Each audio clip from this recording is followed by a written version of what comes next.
Good morning, and welcome to another Innovation Fund webinar. First of all, happy 2022. I hope you are all safe and well in these times.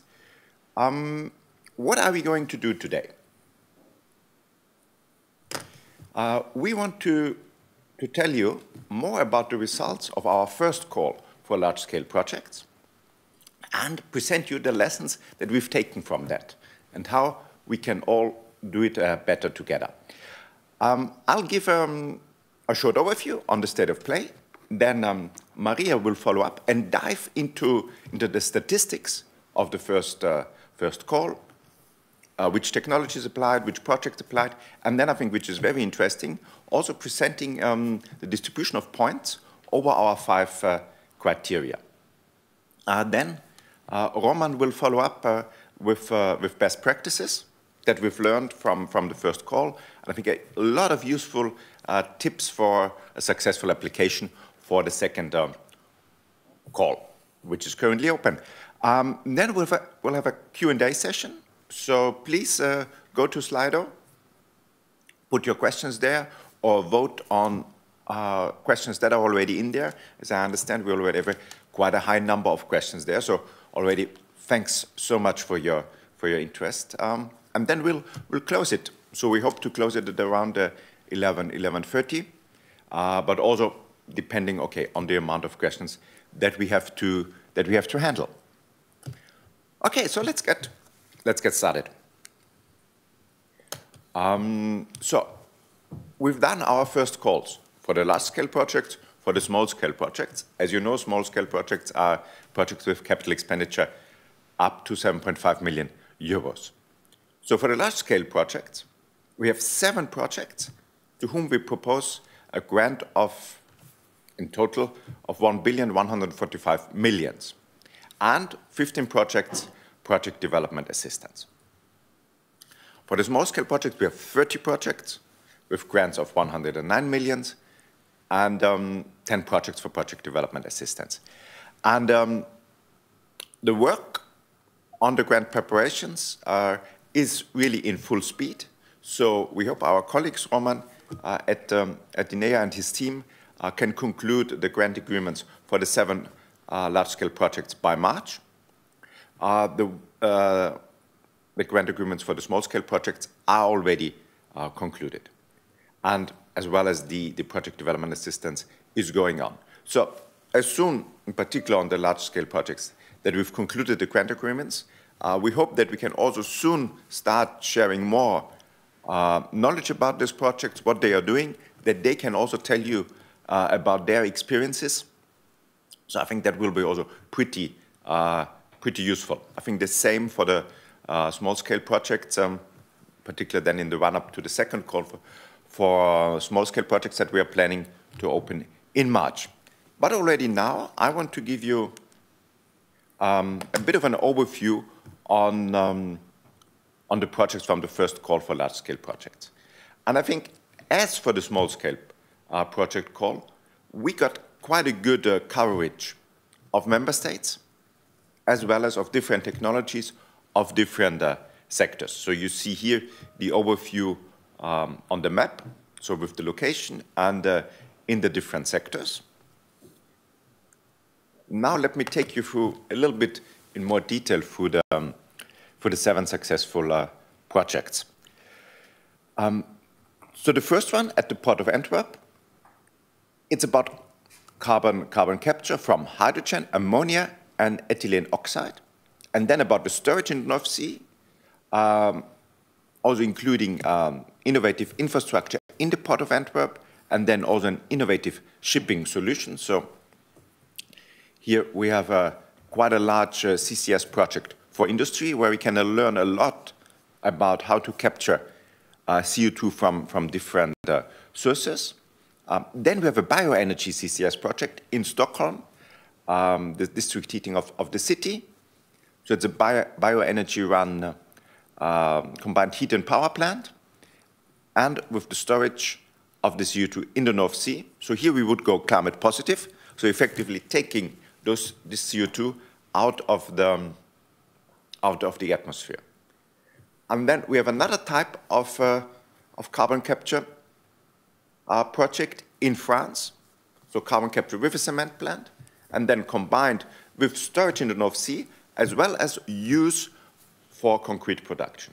So, and we would hope with these 3 projects that we can really kick off this European type of CCS CCU around the North Sea with the availability of several storage sites, of several capture facilities, and really an open access transport system, be it with pipelines, be it with shipping. So we really hope that by taking this first step, we'll get many more projects. I know member states are also investing in those projects, like, for example, with SDE++ in the Netherlands. So we really hope that this is really kicking off CCUS in Europe for industry. Then we have 2 projects related to, or more closely related to hydrogen. So it's in Finland, the production of green hydrogen from water electrolysis, combined also with blue hydrogen.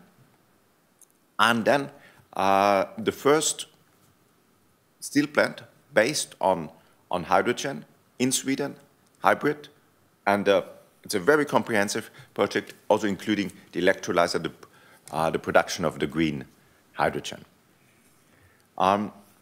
Then going to the south of Europe, we have Spain, very interesting circular economy project, bio-based methanol from non-recyclable municipal waste. And then the last one in Italy, again, a very big one, bifacial voltaic cells production at the gigawatt scale. So here we are really into the production of the equipment for renewable energy. So you see a lot of interesting, very exciting, outstanding projects, and covering all those technologies that we need for 2050. But I understand that a lot of you may be frustrated because we've seen so many excellent projects that we couldn't fund because we didn't have the budget in the first call available. So this is why we immediately went into publishing the second call. We did that on 26th of October. We increased the volume by 50%, so we have now 1.5 billion. And we are expecting that we can give project development assistance to 20 projects. As you may have already seen when you screen through the call text, it's very similar to the one from the first call. So we really went there for stability and only made kind of chirurgical interventions, chirurgical, I don't get the pronunciation right,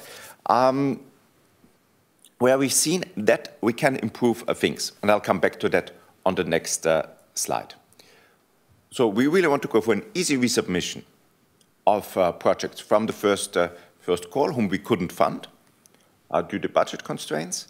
But we, of course, also want to see many new projects coming in. The submission deadline is 3rd of March 22. As we have this time only a single-stage evaluation, the results will come very quickly in the third quarter of 22, and then we immediately want to follow up in the fourth quarter with our third call for Innovation Fund projects. So you see, this is really like kind of a rolling facility, and we really try to bring as much money as we have to the market, to you, so that you can start these exciting projects. And I think you can see from that, you can rest reassured, is we will be here every year providing the funding. Where we got the most feedback on the call text was for the scoring of the absolute emission avoidance. So just to repeat, okay, we have these 5 criteria. One of them is emission avoidance, and this is split into absolute emission avoidance and relative emission avoidance. And for the absolute emission avoidance, we are now proposing several improvements. So a new scoring rule, previously, we calculated the score based on the best project in each sector. Now we go for the median. So by this, we hope to better adapt to the diversity of project sizes in a sector. So in some sectors, I think we've had more diversity than we expected. I think there it's a good move to the median. In the same vein, we're also creating 2 new sectors for the manufacturing of components for renewable energy and energy storage. As these projects often have an absolute emission avoidance, which is quite different for those projects that produce renewable energy. And then we also have a separate category now for use of renewable energy outside Annex 1. So to have a more, to have a sector which is more focused maybe on transport, also heating and building. So I think there we also better cater for the size of those projects.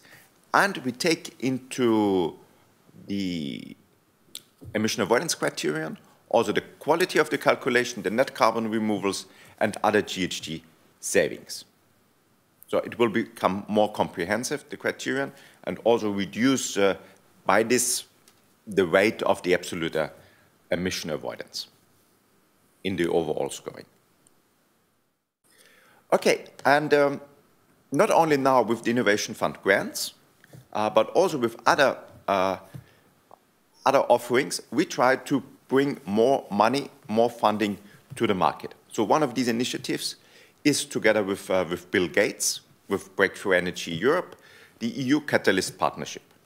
So here you'll have an additional 820 million financed by us, by the Innovation Fund, by Horizon Europe, money by the EIB, together with the Bill Gates Foundation. And it has, let's say, more focus than the Innovation Fund. So here we are singling out clean hydrogen, long-duration energy storage, sustainable aviation fuels, direct air capture. If you have a project in those areas, also maybe when you also have already applied with the Innovation Fund, you can also try this one. So just this week, we published a request for proposals, which I think if you have really a project ready to go, you can submit until 13th of May. Then you would get into the first funding. Otherwise, it's available on a rolling basis afterwards. There will be an information webinar held on 25th of January 2020.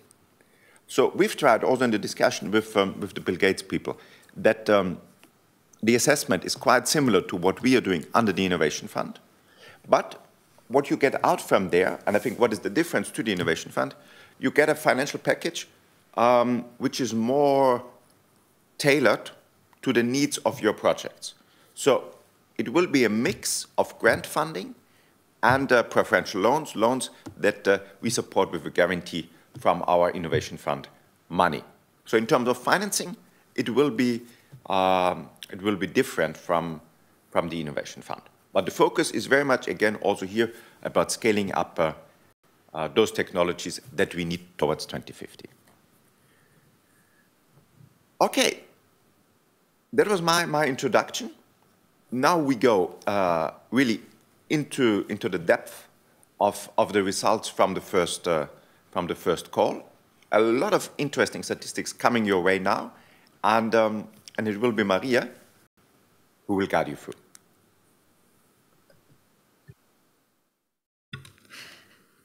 Thank you, Christian. Good morning, everybody. If you could pass me the remote control. Thank you. So I will indeed go through statistics on the proposals which we have received. There are quite a number of slides, and don't be worried if what you see is too small and you cannot read it, because we will, as usual, put the presentations online and you will have time to analyze and look carefully. So, to repeat and to recap, we received 311 proposals for the first stage of the Innovation Fund, the first large-scale call in October 2020. According to the call text, we invited 70 of the best-ranked proposals to the second stage in March 2021. In fact, there were more proposals which passed all thresholds, 117. 66 of these proposals submitted full application in June 2021, and 65 of these proposals were found eligible.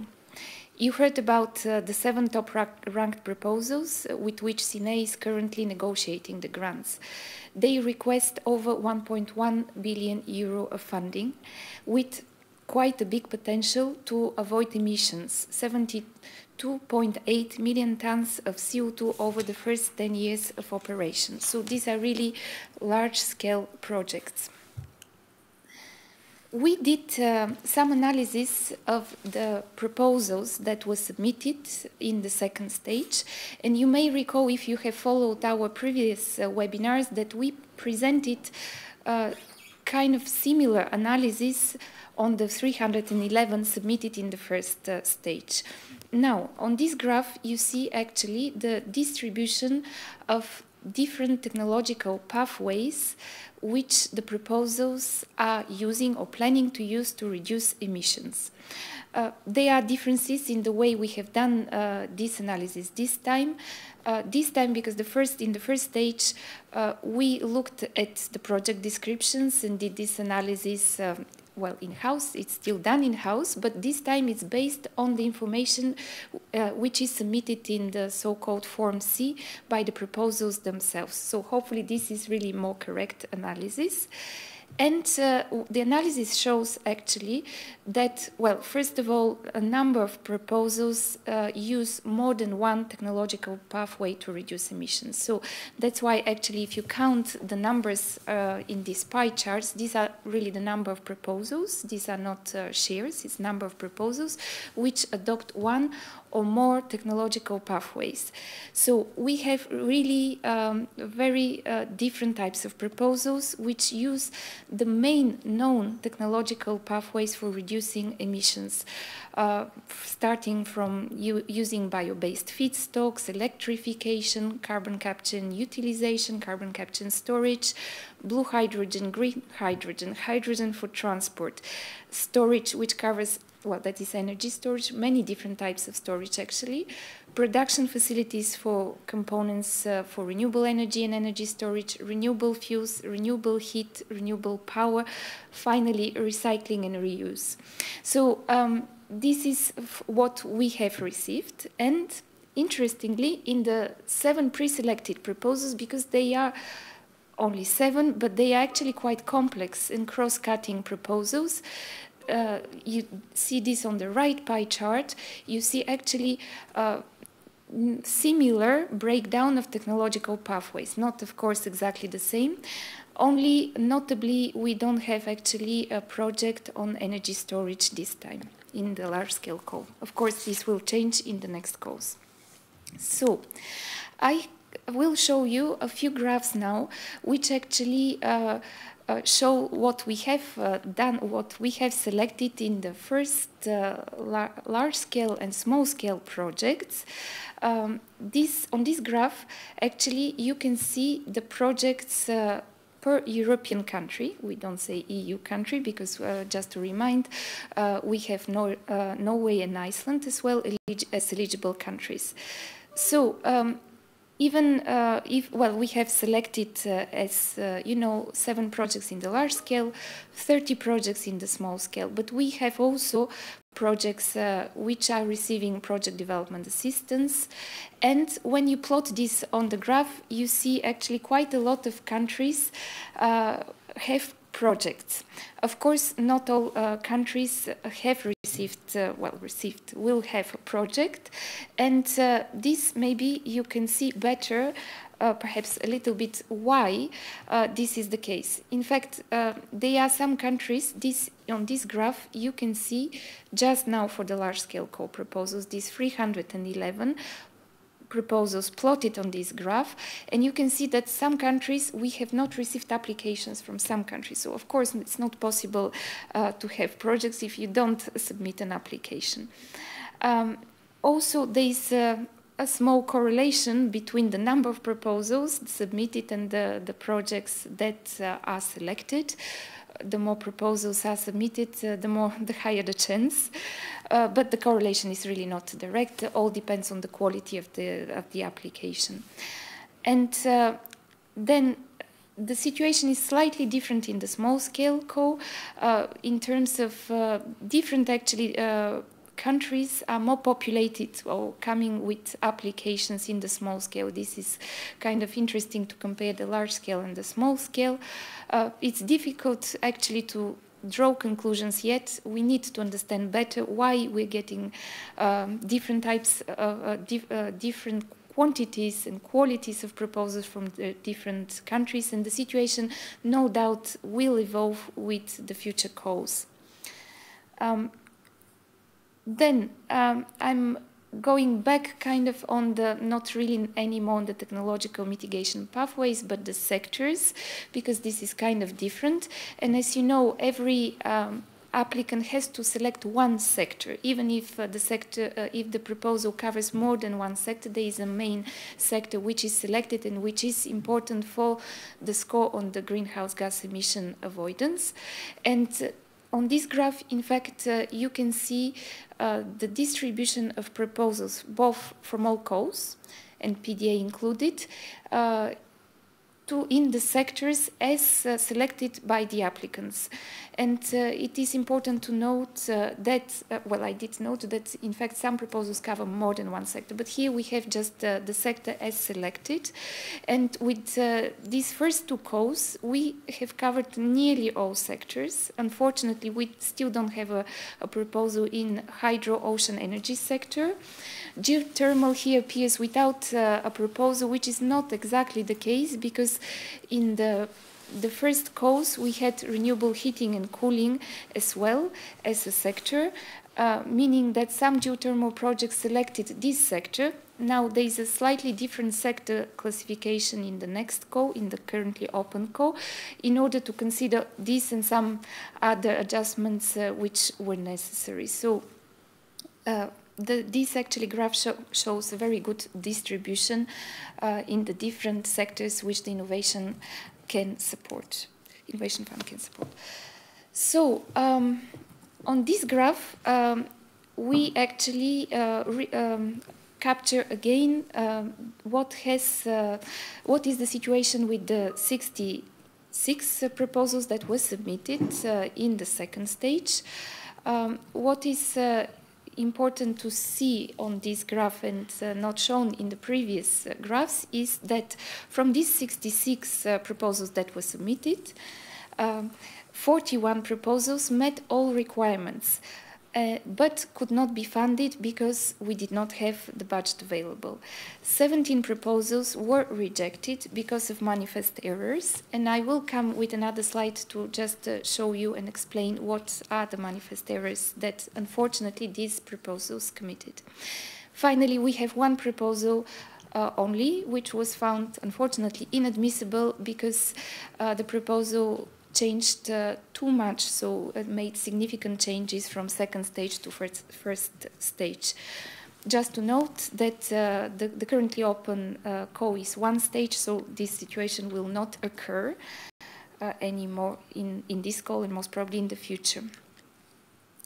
So now I have a series of slides which actually show how the proposals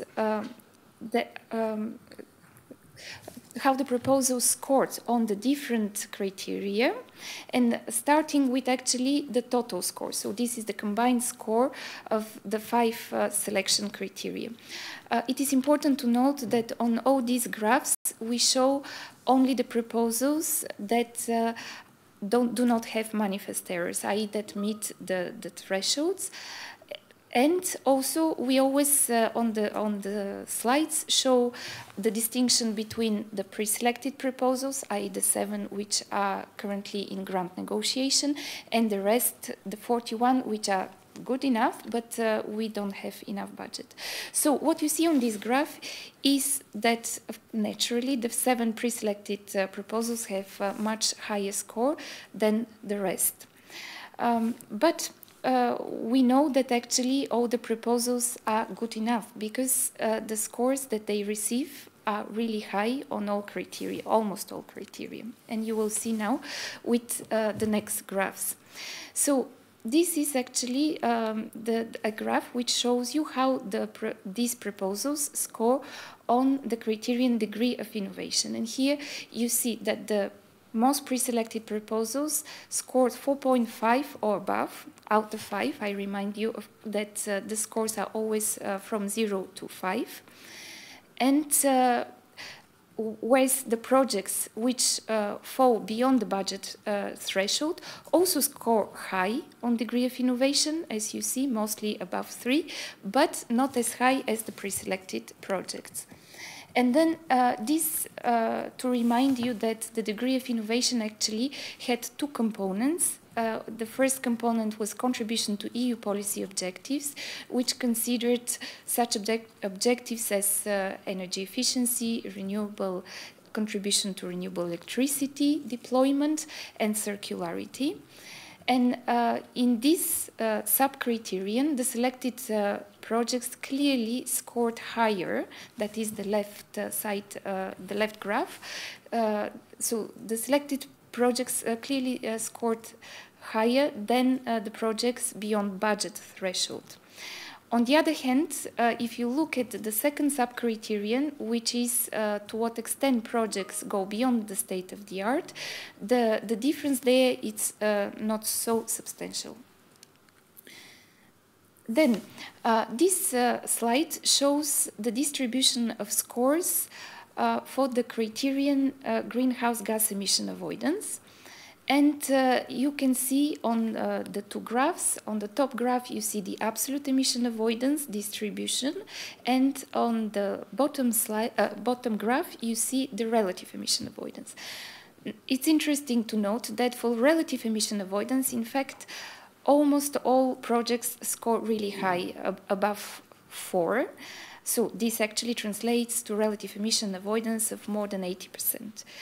Whereas here you see the distinction in absolute emission avoidance, that we had like quite a number of smaller projects, and you can see that those smaller projects get smaller scores on absolute emission avoidance, which will change, like this distribution will change in any case, in any next call. What we I should have said already, what we are showing is a snapshot of what is the situation in these 66 proposals, in fact in actually in the 48 above threshold, and this will not necessarily repeat exactly in the same way in the next calls. We did a bit of a simulation what would have happened if we had more budget and selected not 7 but 25 projects, because as Christian noted, we were a bit concerned about the scoring of absolute greenhouse gas emission avoidance. And in fact, this graph shows that if we had more budget, we would have selected quite a number of smaller projects. So in fact, that we selected big projects, it was mostly due to the, well, smaller number of projects we could select. And if we had more budget, we would have served quite a number of other sectors. Like what appears here is that like we would have selected projects from wind energy, other energy storage, biofuels, biorefineries, glass, ceramics and construction material, ocean energy even, and geothermal energy. So this gives us really hope that in the next call, which is bigger in any case, we will be able to select a bigger number of projects and of different sizes. Now, on this slide, I go to the next criterion, which is the project maturity criterion. And this is perhaps one of the most important criterion. All of them are important, and all of them, as I said, score from 0 to 5. However, here we really see the difference. And here it is actually where you as applicants can make a difference, by submitting mature projects proposals, by even waiting, not submitting immediately, but waiting to submit when you are ready. So here you see that, in fact, there isn't actually such a big difference between the pre-selected projects and those beyond budget threshold in terms of maturity, project maturity, but you also see that, in fact, no proposal received top marks. Basically, none of these proposals we have selected is ready to go immediately, ready to reach financial close the moment the grant agreement is signed, which is unfortunate because we really want to see proposals starting as soon as possible. But this also shows how complicated it is actually to put together the financing of these complex and big projects. So, next criterion I show here is the scores which the projects received on scalability.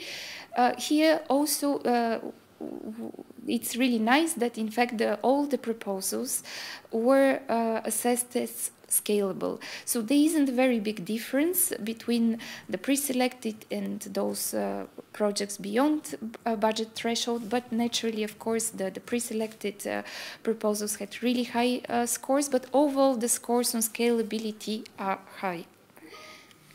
And finally, our final criterion, cost efficiency, shows that most pre-selected proposals achieved cost efficiency score of 5, while the spread in cost efficiency score for the proposals beyond budget threshold is also relatively low, with a few proposals actually that score below 3.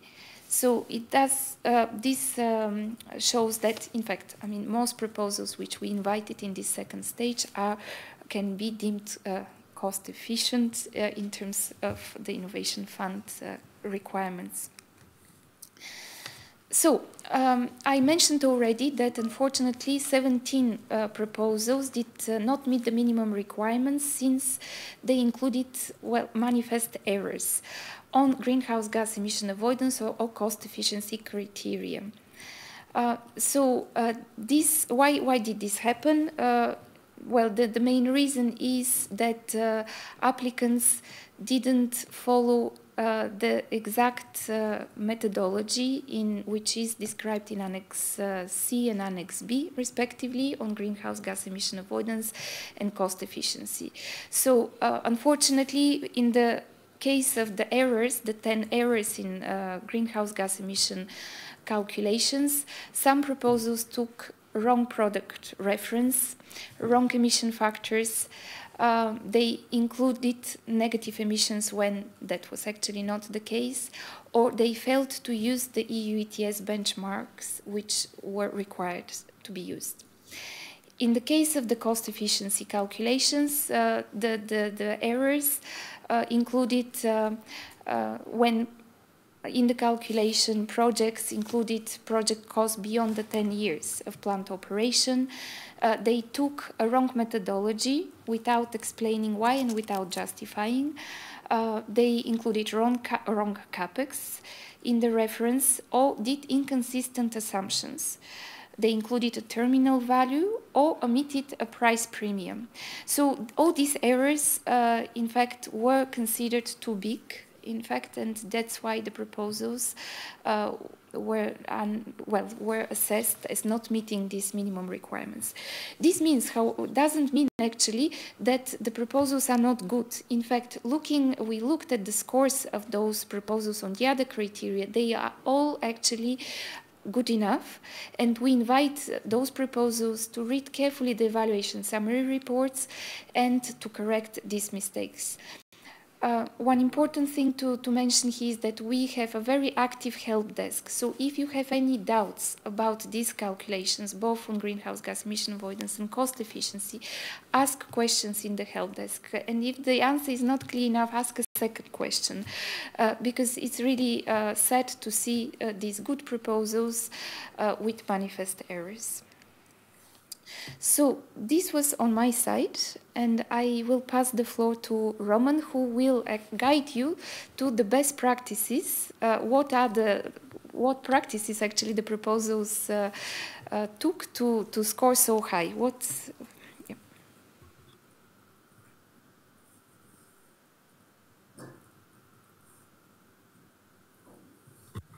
Okay. Good morning, and thank you, Maria, for the floor. I will walk you now together with Christophe de Hout, who is also the colleague here at CINEA. We will follow you through a couple of recommendations, in fact, on the issues that probably you should consider when submitting your proposal in the current open call. And this is based on the issues that we saw in the applications in the two calls. And we'll try to summarize those in a couple of, I hope, very clear messages for you that you can follow later on. So if we start with the overall setup of the applications, we had, as you know, and we have admissibility and eligibility check before the proposals are actually being started to be evaluated. And this relates to the overall setup, overall context, whether this is in line with the requirements of the call.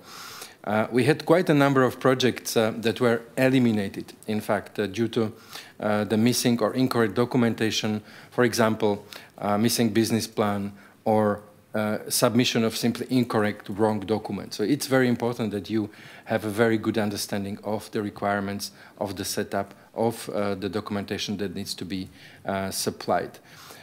Please make sure that you do understand these requirements very well. For instance, you have very good guidance in the application form B in the section 8, which lists the documents that need to be submitted and gives the indicative table of contents for these documents. The Innovation Fund has a specific set of required supporting documents. This is the business plan, the feasibility study, project implementation plan, financial model summary sheet, and so on and so on. So really make sure that you understand what needs to be submitted together with your application. Another, I think, important element is the cross-referencing and clarity of your application. So you have the application for a number of documents that you provide as supporting documents. It's important that you reference them well, that it is really easy to navigate, and it's really understandable also for the evaluators who will assess your proposals. If you are unsure about the setup, about what should go where should you provide, for instance, the documents from your supporters, the letters, the head of terms from your contractors, have a good look into the guidance in the application form B, and if this is not sufficient, please use the frequently asked questions or the help desk that we have opened for you. And I think very, very clear and not really difficult recommendation to follow: submit your application as soon as possible. Don't leave this to the very last day. There may be issues, there may be IT bugs that may block you to finalize the submission, and there is no worse thing than when you spend months in preparing your application and then something like this happens. You can always edit your application in the system directly. So use this opportunity of the system that is offered for you, submit the draft application soon, and then work it out in the system rather than at the very last moment risking that you simply missed the deadline for submission. Okay, if we go now to the individual award criteria, we have tried again to collect the key messages that that we have observed following the experience with the evaluation, but also in the grant agreement preparations. So if we start with the degree of innovation criterion, so this is indeed a degree to which project is innovative compared to both technological and commercial state of the art, and the extent to which your project goes beyond incremental innovation. This is very important criterion, especially in the current call that is opened, because it is the first one which is in the cascade for evaluation. So if your project should be successful in all the criteria, it has to pass this criterion, and therefore it is important that you pay due attention to what is actually expected, required, and how your proposal should be structured, so that you address those issues that are also depicted on the slide. What is expected, and what also the evaluators need to understand from your application very clearly, is what is the state of the art to which you are comparing your proposal. And this needs to be established against technological and commercial state on the market. Then it's very important that you explain well and in detail why your project goes beyond the incremental innovation. And we have provided quite a thorough guidance in the Annex D to the call text. So please make sure that you read this carefully and you understand what are the degrees of innovation, what are the elements that constitutes those different degrees, and that your proposal fits well into those definitions. A very important element that we have seen in the previous call is making sure that you underpin your claims with verifiable, credible, and reference data. Okay, this is mostly related with your feasibility study, but any other documents that would evidence the claims that you have about how innovative your technology is, how well it goes beyond the state of the art. And this needs to be based on really key performance data, on comparisons with any external studies or certificates, or it is directly included in your feasibility study, whether this relates, for instance, to the confirmations from technology providers, vendors, or whether this is simply confirmation about the performance of your technology at the previous technology relevance level or previous testing stage. So this is very important, that you base your analysis, your justification on data which can be traced, which can be verified, and which are very clearly presented, so that the evaluators have no doubts about your claims are true, that your claims are justified. What is important is also that you compare to the state of the art globally. Okay, so you need to build your case very clearly globally. Okay, if we go to the second sub-criterion under the degree of innovation criterion, which is contribution to policy objectives, so how well your project contributes to energy efficiency, to circularity, and additional renewable electricity objectives of the EU. Again, maybe the main messages here is make your claims very realistic, make them very credible. And again, we call an attention to you to read very well the annex that we have provided, the guidance in Annex D2 and D3. Both elements are there related to energy efficiency, circularity, and also what effectively do we expect when you claim that your project contributes a lot to the objective of additional renewable electricity. So you will see quite a good guidance there. Make sure that your proposal fits well within, and you reason why your project fulfills those expectations. But again, underpin those claims with credible calculations. We have a specific tab in the greenhouse gas emissions calculator related to degree of innovation criterion, which explicitly refers you to the energy efficiency, to renewable electricity, and so on.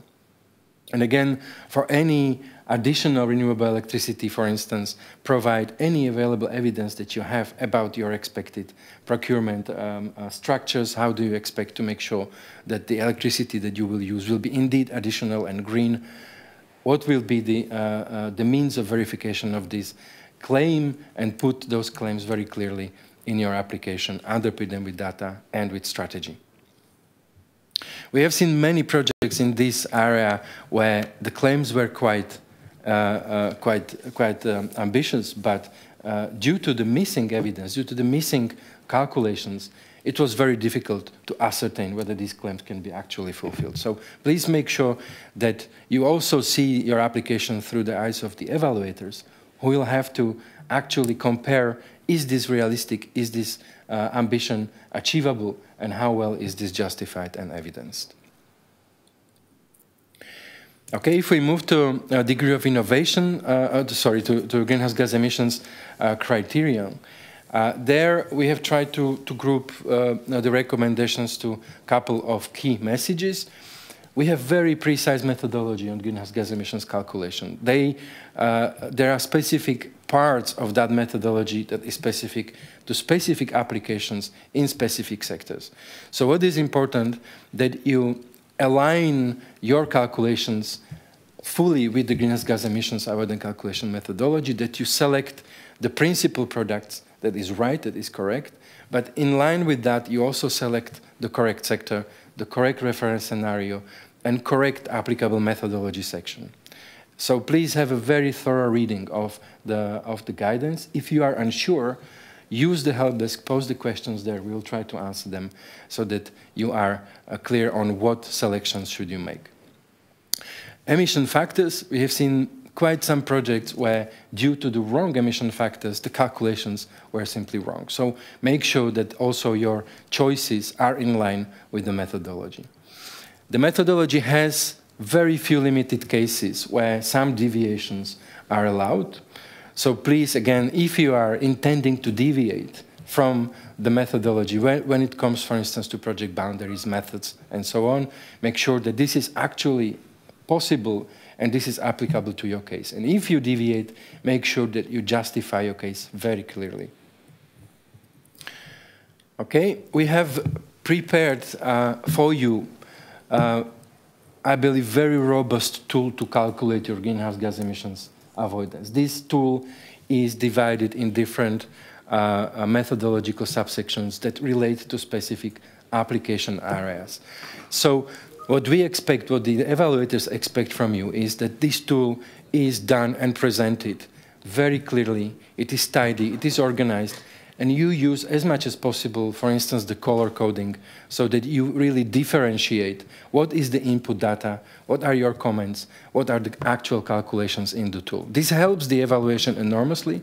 This builds the credibility of your case and enables to make actually a good judgment about the credibility of your calculations. If you deviate from the tool, please make very clearly and post this very well why and justify your choices.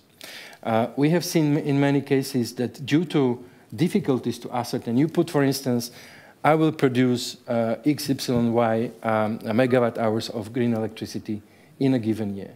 But it's difficult to ascertain the roots of your calculation. So the disaggregation of such data is important.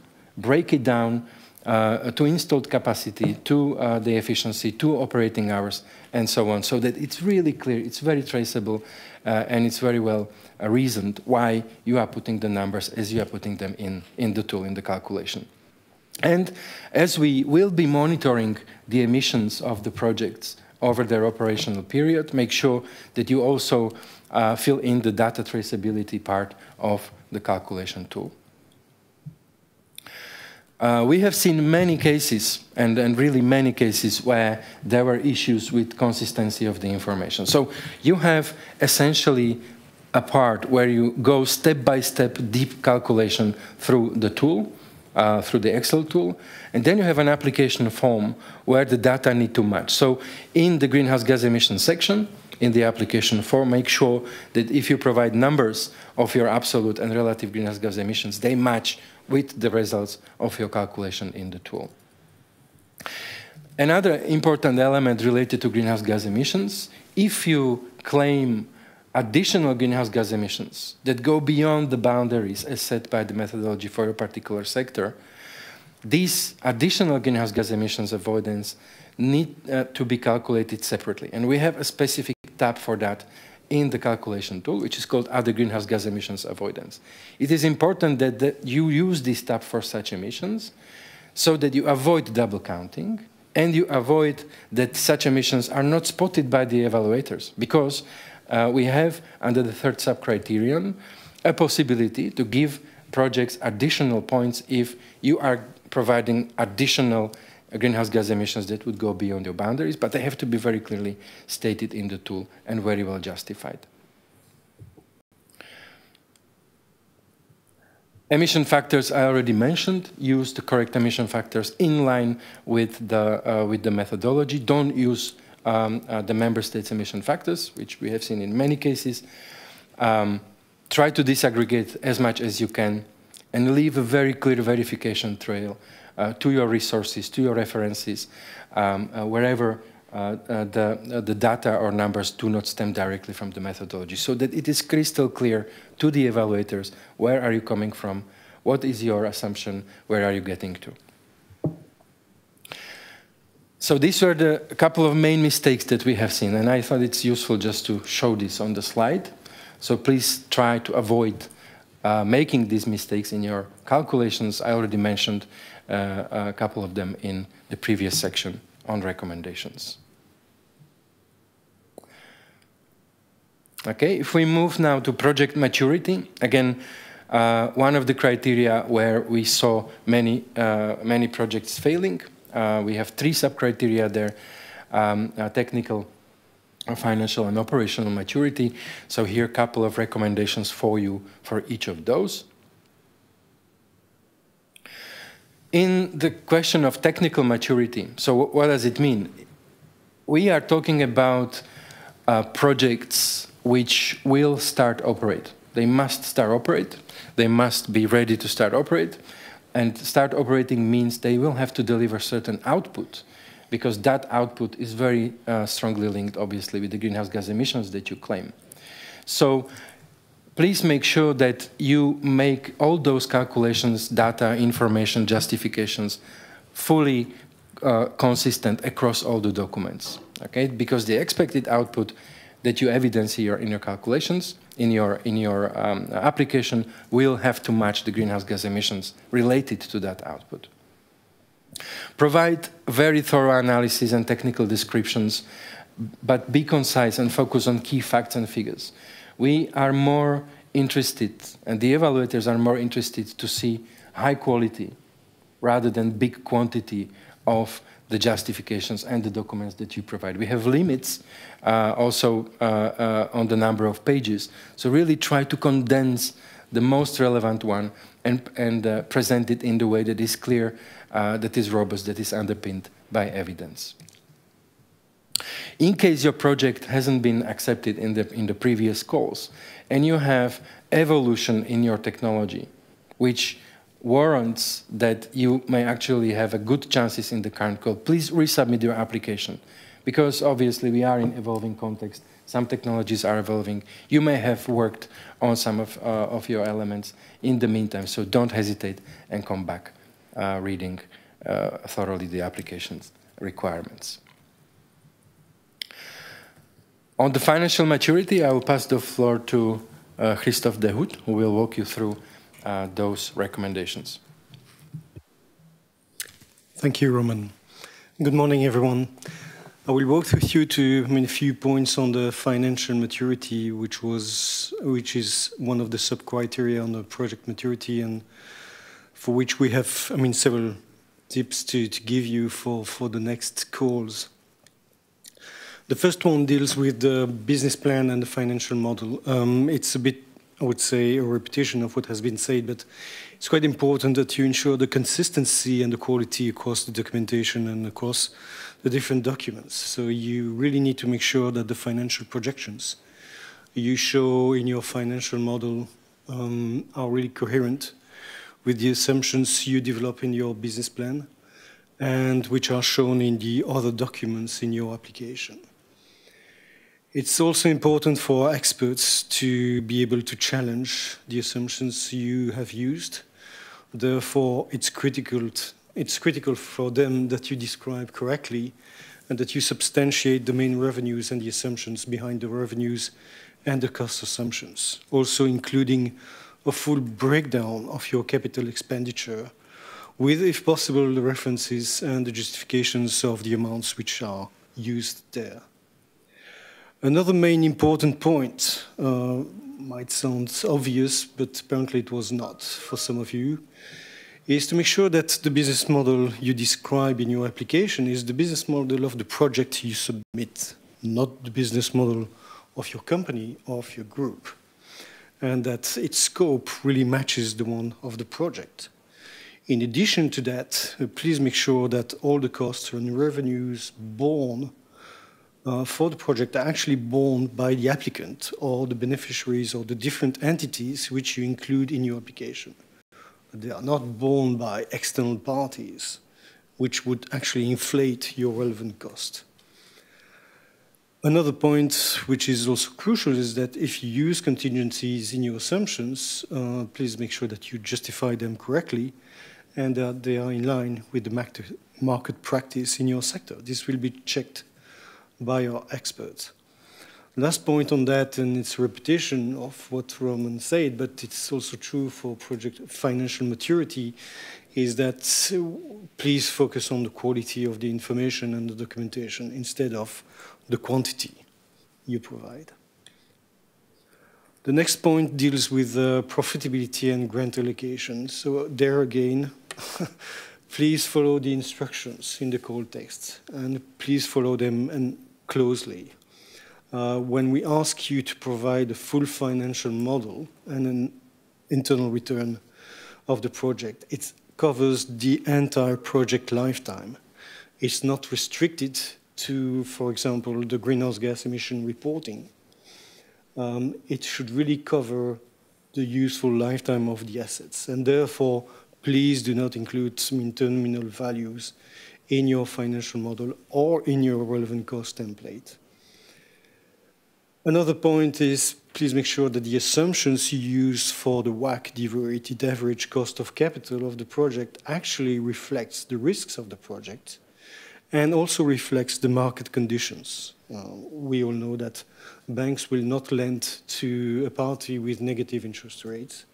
So please be consistent with what's happening in the marketplace.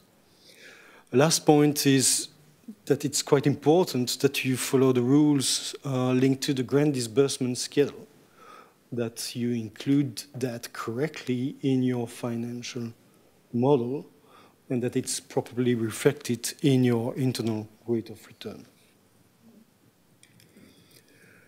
The third point deals with the financing plan. It's quite important that if you use the assumption that you will raise some debt at the level of the project, that you justify why you think that debt can be raised, and therefore that you give actually details on how stable the cash flows will be, and therefore what will actually generate these cash flows. Therefore, the offtake contracts under the form of PPA or other long-term contracts. It's also important that the experts know where the debt will be raised. Will it be raised at the project level? Will it be recourse, non-recourse? So that they can clearly analyze the level of likelihood that this debt can actually be raised with the magnitude you mentioned in your assumptions. It's also important that the experts are able to check the key terms which are used.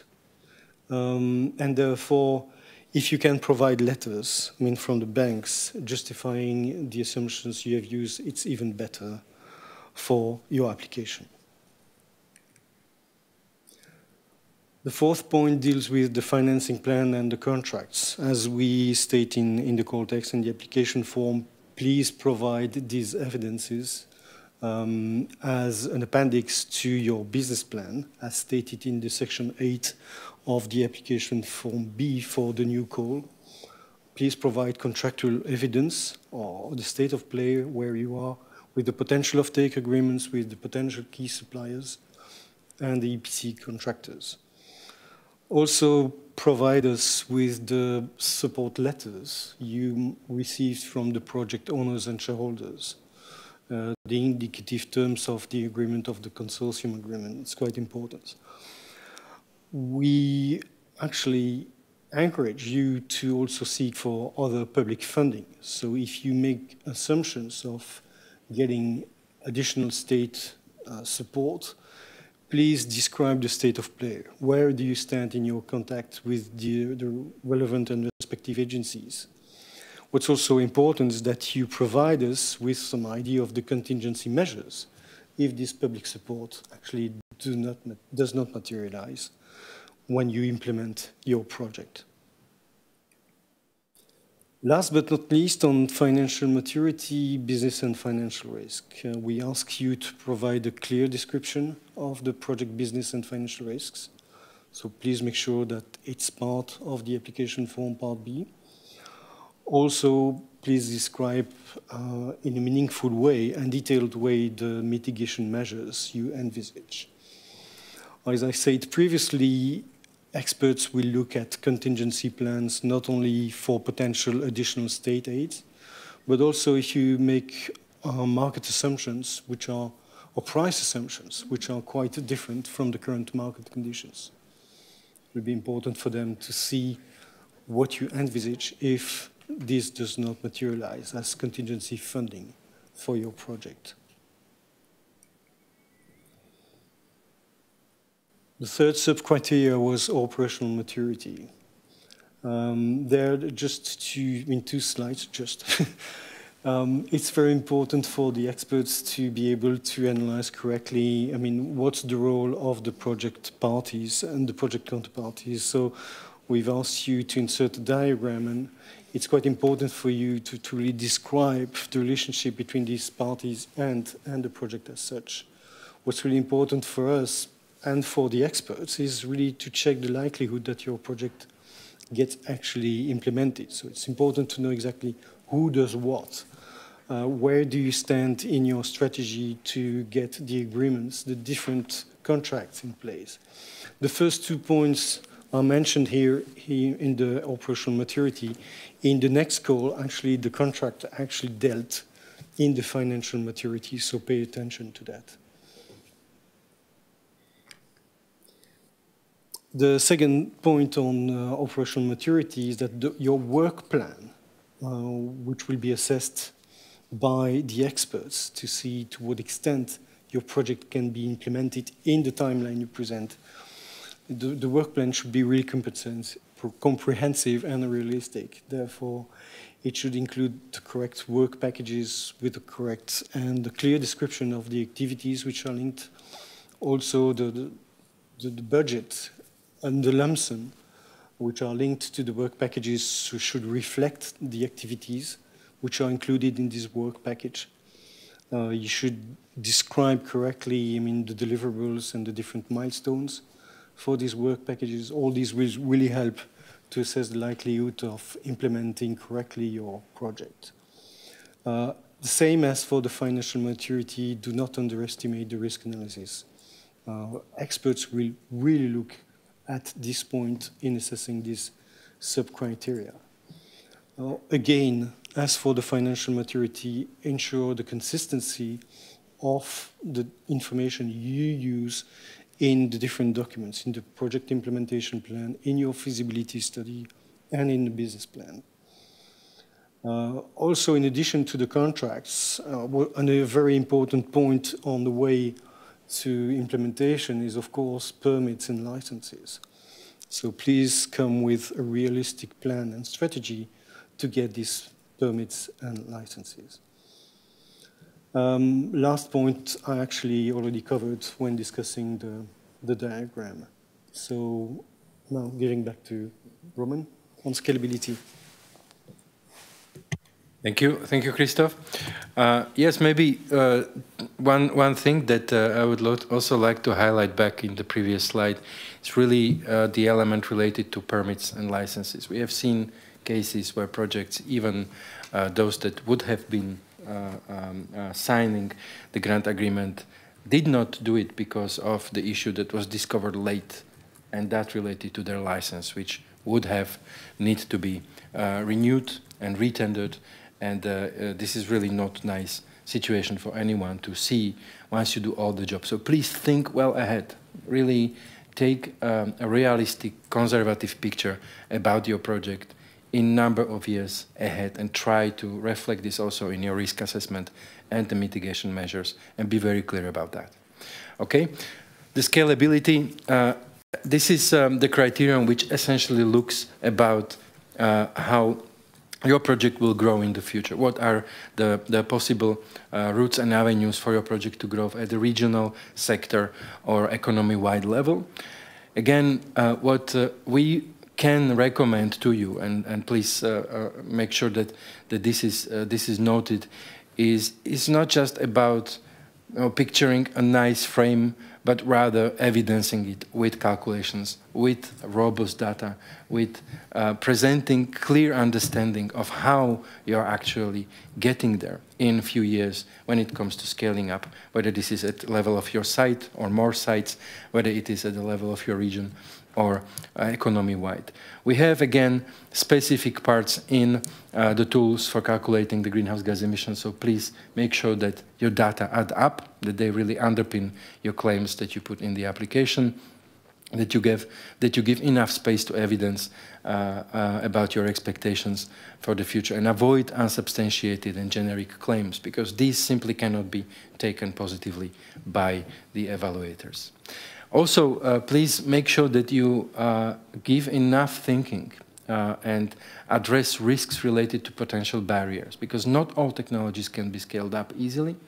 We may have sectors which have issues with scalability because they are simply specifically located due to geographical conditions and so on. So please make sure this is very clearly and transparently presented in your application. It is important for the evaluators to have an honest picture about the potential of that your project offers. Okay, now we move to cost efficiency, and I pass. And one thing, sorry, I forgot to mention here in the scalability, we have also part of that criterion that looks into quality and extent of your knowledge sharing plan. So please make sure that you present this well, that you include the expectations on how you will actually build the knowledge about your project, who your future customers, who your future stakeholders are, how well will you share the information, how will you build up your regional knowledge or sectoral knowledge about your project, how you attract your future partners, that you expect them to be involved when you are scaling up your technology in the future. Okay, and now pass the floor to Christoph again for the cost efficiency elements. Thank you, Roman. I won't take you too long on that, as we're already over our time of 11 o'clock. A few main points, but again, repetition of what we've said before. Please read carefully the Annex B, which includes the different methodologies to be used for the relevant cost computation.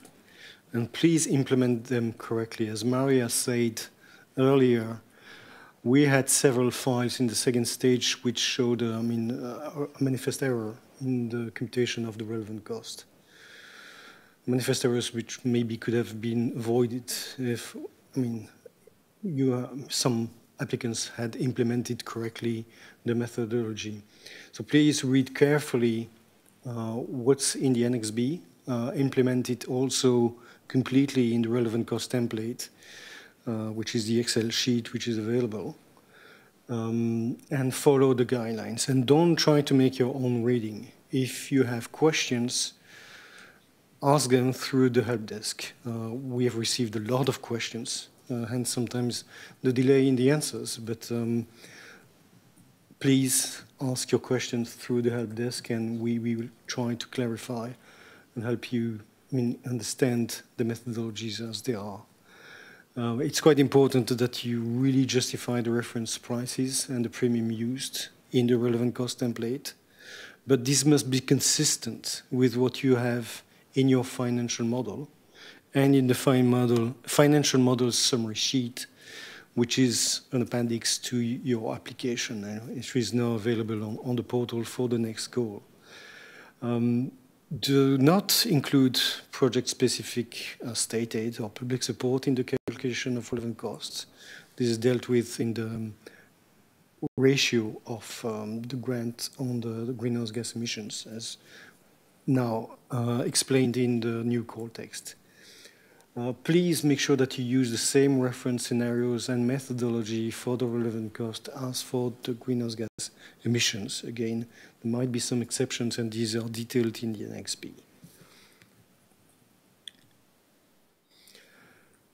Another point, just quickly, actually a lower grant, the new, as you will see in the call text, the cost efficiency ratio is now the grant amount divided by the greenhouse gas emissions of your project. So therefore, if you lower the grant amount, I mean, you get to, I mean, a better cost efficiency ratio. But you can actually lower the grant amount only by using, I mean, your own equity or raising additional debt, not by using project-specific state aid. I mean, this point is dealt with in the new call text. Please submit a statement by your independent auditor confirming the correctness of the relevant cost calculations. I mean, the role of this independent auditor is clearly described in the call text.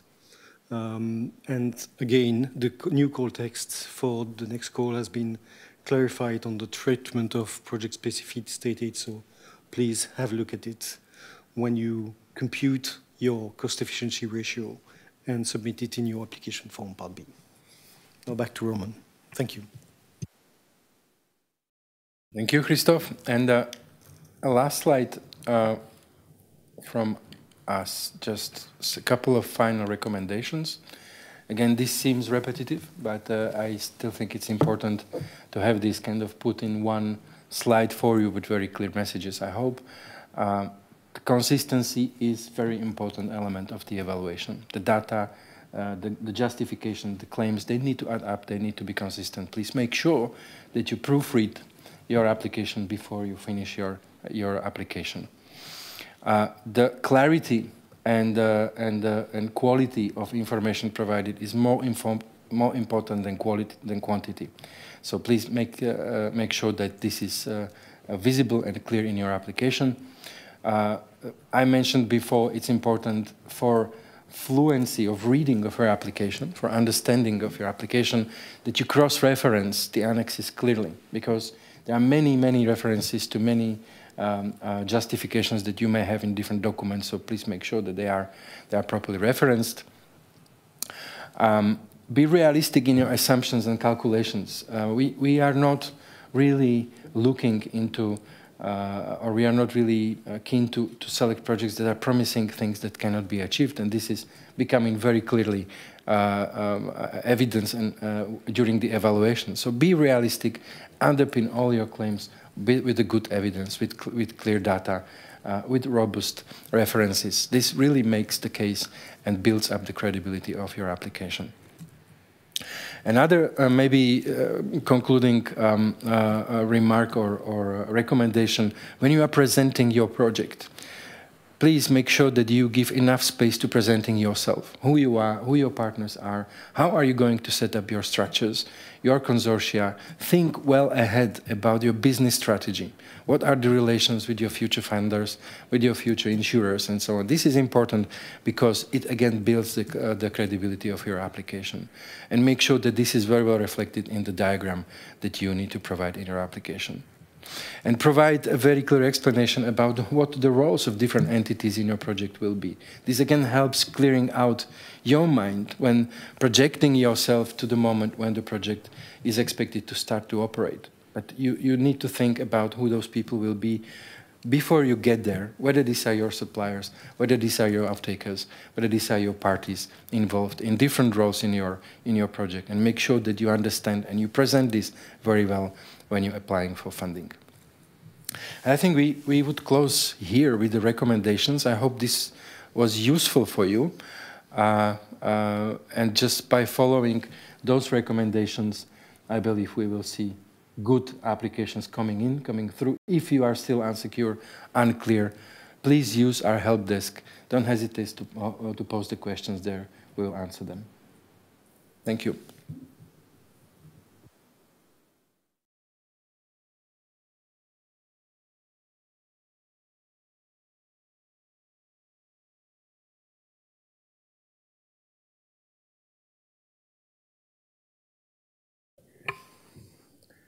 Okay, thanks a lot, Roman, Maria, Christoph.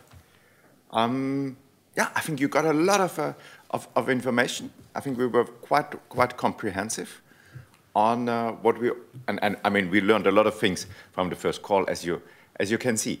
And but let's have several questions. Thanks a lot for that. Yeah, we see how many we can still reply. So basically, we have 15 minutes left, but I think we can be a bit flexible with the timing. Okay, so we have the first question. The projects selected for the first large-scale call were less than the initially announced target of around 30. What will be the target for the second call? I think what we can see, based also when we look at the whole project pipeline, so Maria referred to the 41 that would meet all criteria, plus also the 17 that had a manifest error, but otherwise were also quite excellent projects. And looking at the different sizes that we see here, or if we look at the whole ranking list, I think we could expect for the second call, I think now around 15 to 20 projects. I look to Maria or to Roman for any other guesses. Depends, because we may have more, we may have less. Yeah. No, but it's really, we really have a mixer. And I think also, as Maria very rightly said before, you shouldn't draw two definite conclusions from the selection of the 7 first. This is very much due to the budget constraint that we have. So if we look at the best 25 with a wide variety of sizes, of sectors, and everything. So it can also look quite different for the second call, and maybe we will have 25, 30. Who knows? But I think from our gut feeling, what we would know, yes, I think 15 to 20 is a good guess. Okay, now again we have a question about the size of projects. The laureates are maxi projects for above the 7.5 million euro thresholds. What does it mean for projects 10 to 20 million euros? Do they have a hope, or is the large-scale project about maxi projects? No, they have a lot of hope. Maybe Maria, because probably you know it better, like in this top 25 that we looked at. Well, we did have quite a few projects in this range, actually. So, not, well, maybe in 3 or 4, but really in this small range. But then if we increase the range to like around 50 million, we get quite a lot of more projects. So there is really a variety of sizes of projects in this top 25. So we actually encourage all these projects to come and apply. They do have a good chance.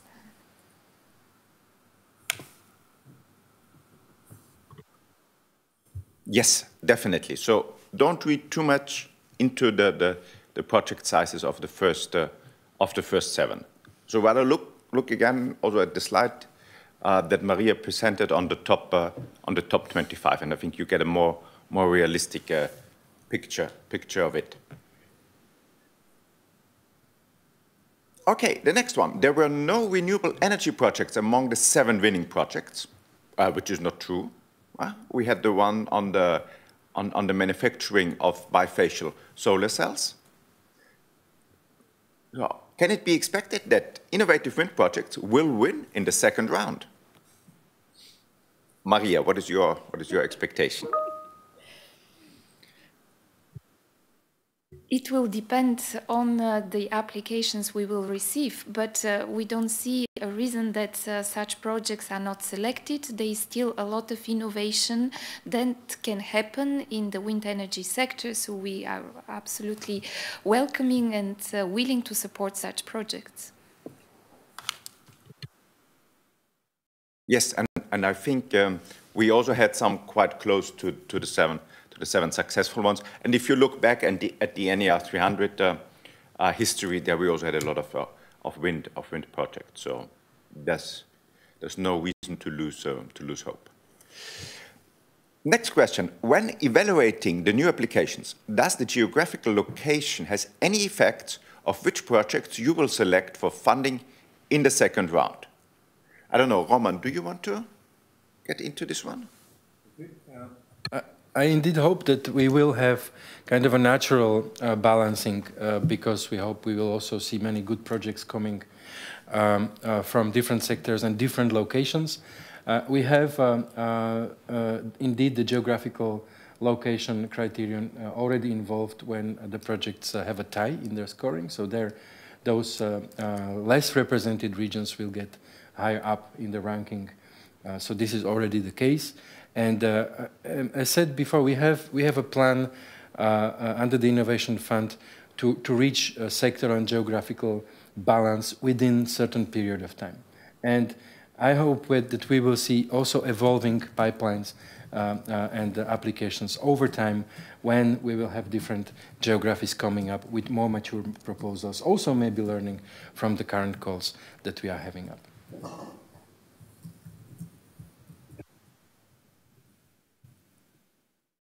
Okay, the next one.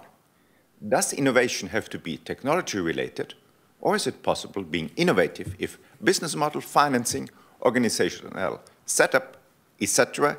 is innovative? Maria, do you want to take this one? Yes, we actually welcome all type of innovation.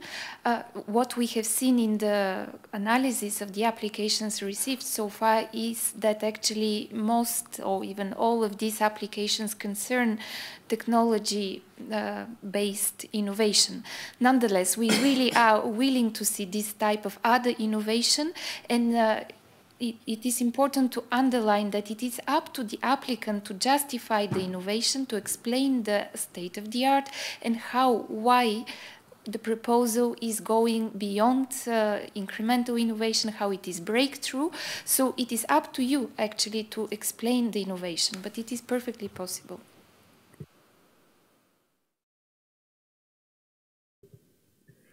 Okay, let's go to the next one.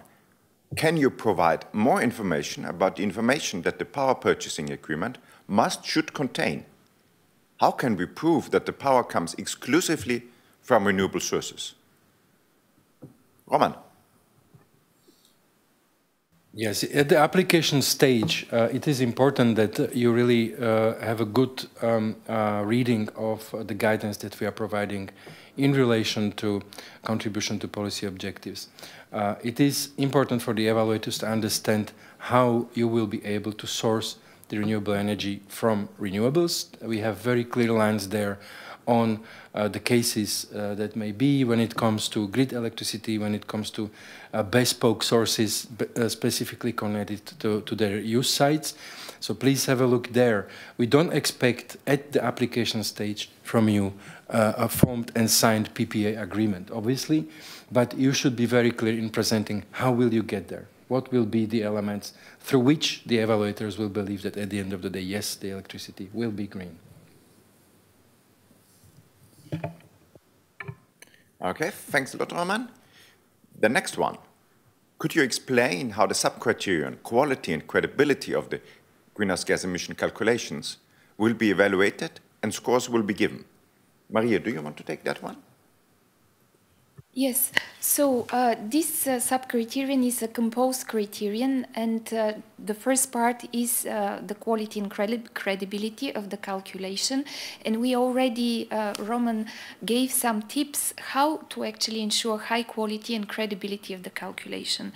That is the first part of this sub-criterion, and it is indeed very important to give us reassurance that the calculations are correct, that you explain very well how the calculation is done, that you reference all the different input emissions that are taken into consideration, etc., etc. I can't really explain more here, but you should consider, well, we have explained in the context that here we consider also other possible greenhouse gas emission avoidance, if this is the case, and net carbon removals. So these two additional sub-criterion can get you additional points, 0.5 or 1.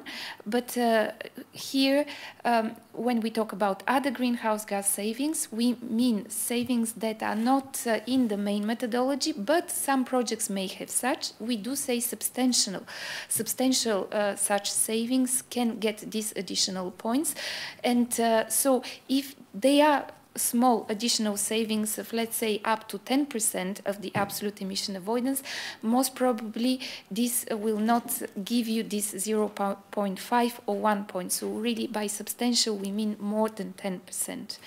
And same for net carbon removals. You would need, we explain how to calculate the net carbon removals in the GHG emission tool. You would need to have really negative absolute emission avoidance to get to such points. So it's not for every project. So all that is explained in the context in the GHG emission tools.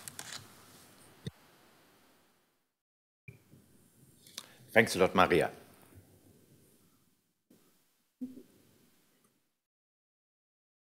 Okay, we take the one, a very specific one now on steel. And here it goes. Can we disregard additional greenhouse gas emissions if we can ensure that no diversion of steel, scrap, will take place? I guess also for you, Maria.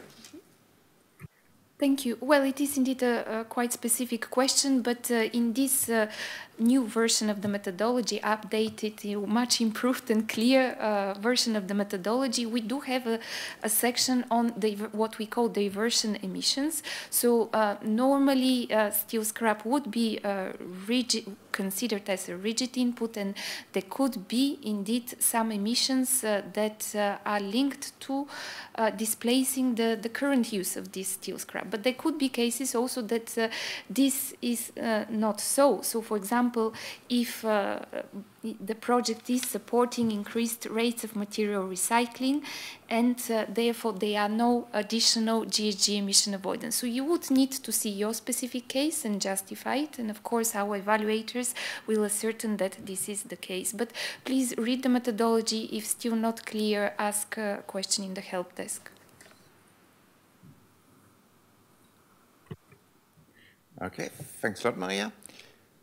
The next one. Since the CO2 price has considerably risen and is not expected to revert, happy about that statement, is the historical average approach still considered as the most appropriate? Roman? I can answer, and maybe Christoph can add later. Yes, we are having in our methodology a kind of default option that you have as applicants to use the historic price for the two previous years. But if you use another assumptions, you can do that, but please provide a very good justification in your calculations why you are using a different number. Maybe Christoph, you want to add? Yes. Sorry. Thank you. Can you hear me? Okay. Yes.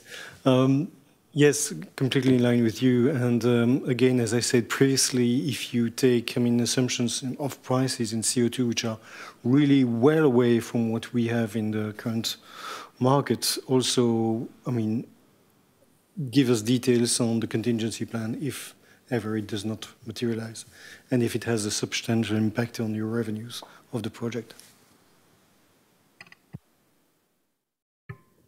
Thanks a lot, Christoph and Roman. But I guess you can immediately take the next one, Christoph. So should the base rate on the cost of debt calculation consider interbank rates like Euribor or a total rate for project finance? Thank you, Christian. As specified in the Annex B, so the component in the WACC, linked to the cost of debt, there are two components. One is the base rate, which is usually, I would say, Euribor if you assume a bank financing, because bank will usually lend you on a variable basis, but most of the time what you do in project finance is to swap this variable rate to a fixed rate. So I think experts will also look at the swap rate you might use, and the duration of these swap rates should normally match the duration of the financing which is raised. In addition to this base rate, you should normally factor in a project margin based either on the input you might have received from a bank or what we see in the market for such type of projects. Thanks, Christoph. Okay, we have one more. I understand this is the last one. Okay, it's again one about financing and the reference plant approach. The calculation of the relevant costs. Which are the main differences in the weighted average cost of capital components, new and conventional, besides the innovation premium? Christoph. Thank you, Christian. As described in the Annex B also on that point, I think if I remember correctly, there are two main differences. The first one is linked on the cost of debt, which is an important component of WACC. So the cost of debt might be slightly different, of course, for a conventional plan and a new technology. And the second one is linked to the cost of equity. And I think in the new core text, we have really reduced the difference to the innovation premium linked to the new project you try to implement.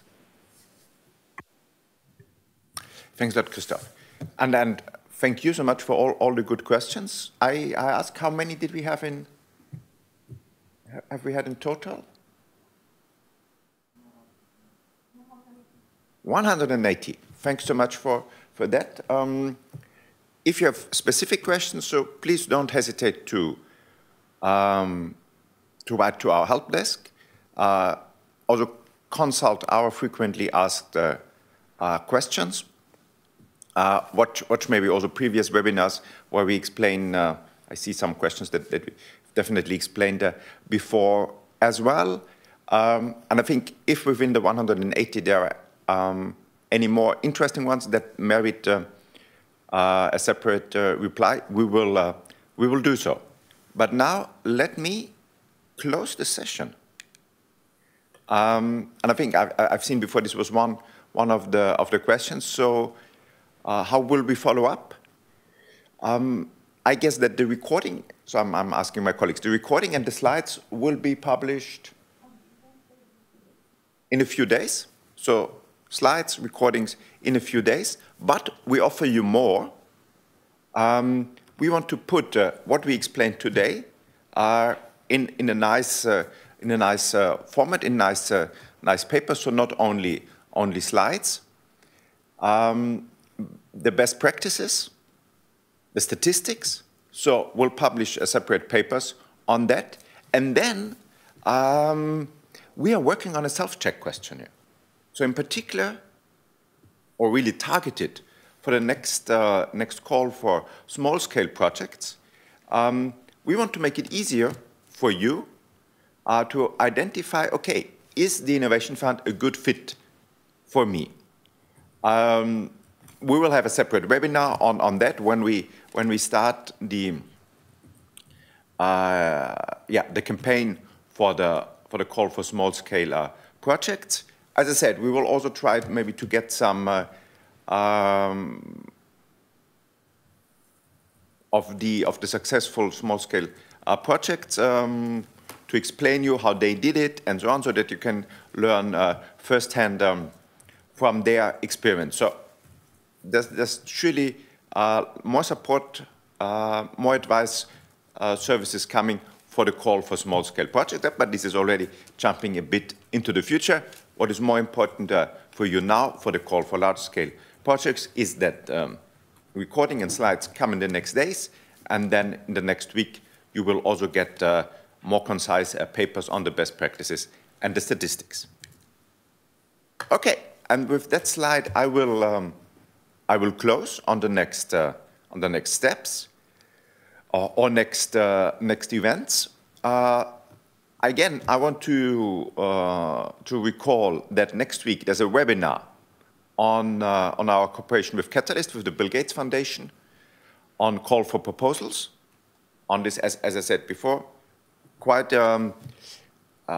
similar target group as under the Innovation Fund, a bit more focused on hydrogen, direct air capture, sustainable aviation fuels. So that could be also a very interesting finance funding opportunity for you. You'll get all the details from our colleagues on the 25th of January.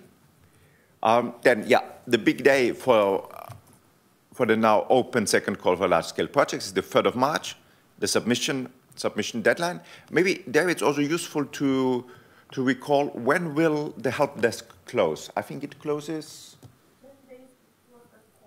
10 working days before the 3rd of March. So also factor this in. If you still have questions, in particular on the greenhouse gas emission avoidance, please submit them as soon as possible, because it's really unfortunate if you get a manifest error.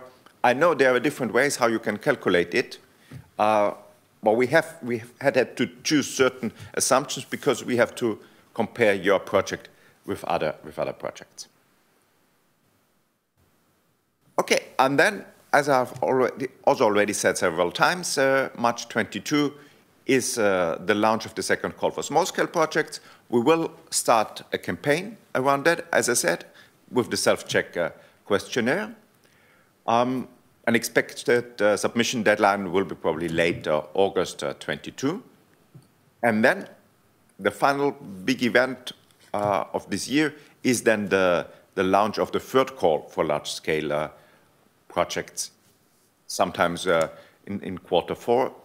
So as also already said several times, we really want to come into this rhythm that we launch the call for small-scale projects each spring and the call for large-scale projects each autumn. Okay, so I hope the webinar was useful for you. You definitely got a lot of information. Yeah, as always, thanks so much for your attention, and thanks so much for the colleagues for the great preparation of that event. Use the help desk.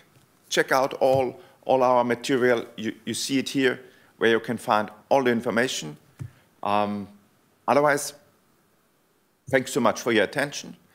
Have a good day, and most importantly, stay safe.